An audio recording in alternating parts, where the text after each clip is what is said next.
পেট্রাপোল থেকে ধৃত আমিরকে ট্রানজিট রিমান্ডে উড়িষ্যায় নিয়ে যাবে এনআইএ। রবিবার এমন নির্দেশ দেন বিচারক। পেট্রাপোল থেকে জাতীয় তদন্তকারী সংস্থা এনআইএর হাতে ধৃত মুদ্রা বিনিময়কারী আমির আলী শেখ এবং উত্তর ২৪ পরগনার গাইঘাটা থানার শেকাটি এলাকার বাসিন্দা অমল কৃষ্ণ মণ্ডলকে ট্রানজিট রিমান্ডে এবার ওড়িশাতে নিয়ে যাবে এনআইএ। প্রসঙ্গত, গত শনিবার উত্তর ২৪ পরগনার পেট্রাপোল ও গাইঘাটা এলাকায় অভিযানে নামে এনআইএ। জানা গেছে, ওড়িশায় নারী পাচারের তদন্তে এই দুই জায়গায় অভিযান চালান জাতীয় তদন্তকারী সংস্থা। জানা গেছে, ধৃতদের কাছ থেকে বাংলাদেশি পাসপোর্ট, বাংলাদেশি টাকা ও মোবাইল উদ্ধার হয়েছে। এর আগে এই মামলায় আরও ৬ অভিযুক্তকে গ্রেপ্তার করা হয়েছিল। রবিবার আমির আলী শেখ ও অমল কৃষ্ণকে কলকাতার চিফ জুডিশিয়াল ম্যাজিস্ট্রেট কোর্টে হাজির করানো হয়। এনআইএর আইনজীবী দেবাশিস চৌধুরী জানিয়েছেন, দুজনকে ট্রানজিট রিমান্ডে এবার ওড়িশাতে নিয়ে যাওয়ার নির্দেশ দিয়েছেন বিচারক। গত শনিবার ভোর ৪টে নাগাদ পেট্রাপোলের মুদ্রা বিনিময়কারী আমির আলী শেখের জয়ন্তীপুর মসজিদপাড়া এলাকার বাড়িতে অভিযানে আসে এনআইএ। একই সাথে তার বাড়ি এবং পেট্রাপোল মার্কেট কমপ্লেক্সের দোতলায় তার মুদ্রা বিনিময় কেন্দ্রে অভিযান চালান তদন্তকারীরা। দুপুরের দিকে পেট্রাপোল এলাকায় আরও একটি মুদ্রা বিনিময় কেন্দ্রে পৌঁছান তারা। একই দিনে গাইঘাটার শেকাটি এলাকা থেকে অমল কৃষ্ণ মণ্ডলকে নিয়ে আসা হয় পেট্রাপোলে। দিনের শেষে অমল কৃষ্ণ ও আমির আলী শেখকে গ্রেপ্তার করে নিয়ে যায় কলকাতায়। রবিবার দুজনকেই হাজির করানো হয় আদালতে। নারী পাচারের মূল মামলা যেহেতু ওড়িশাতে, সে কারণে ধৃতদের ট্রানজিট রিমান্ডে ওড়িশাতে নিয়ে যাওয়ার আবেদন জানানো হয় এনআইএর পক্ষ থেকে। বিচারক সেই আবেদন মঞ্জুর করেছেন।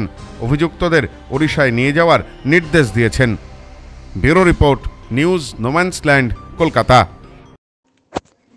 পশ্চিমবঙ্গের উত্তর ২৪ পরগনা জেলার বনগাঁ এলাকায় সুধীর কর্মকার কলেজ অব এডুকেশন এক স্বনামধন্য এবং অতি উল্লেখযোগ্য শিক্ষণ মহাবিদ্যালয়।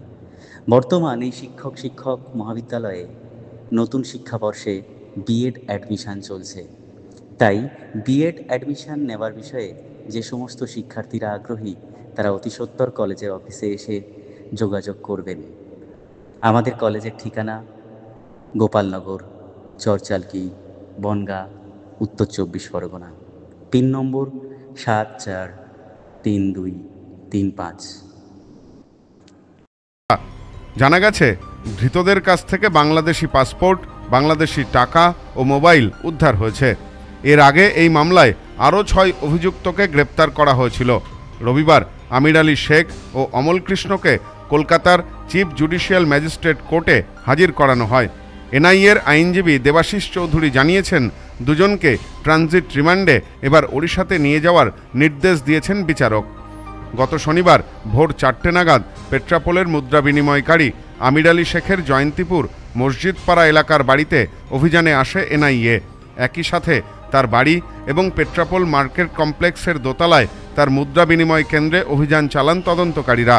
দুপুরের দিকে পেট্রাপোল এলাকায় আরও একটি মুদ্রা বিনিময় কেন্দ্রে পৌঁছান তারা। একই দিনে গাইঘাটার শেকাটি এলাকা থেকে অমল কৃষ্ণ মণ্ডলকে নিয়ে আসা হয় পেট্রাপোলে। দিনের শেষে অমল কৃষ্ণ ও আমির আলী শেখকে গ্রেপ্তার করে নিয়ে যায় কলকাতায়। রবিবার দুজনকেই হাজির করানো হয় আদালতে। নারী পাচারের মূল মামলা যেহেতু ওড়িশাতে, সে কারণে ধৃতদের ট্রানজিট রিমান্ডে ওড়িশাতে নিয়ে যাওয়ার আবেদন জানানো হয় এনআইএর পক্ষ থেকে। বিচারক সেই আবেদন মঞ্জুর করেছেন। অভিযুক্তদের ওড়িশায় নিয়ে যাওয়ার নির্দেশ দিয়েছেন। Bureau report, news no man's land, Kolkata.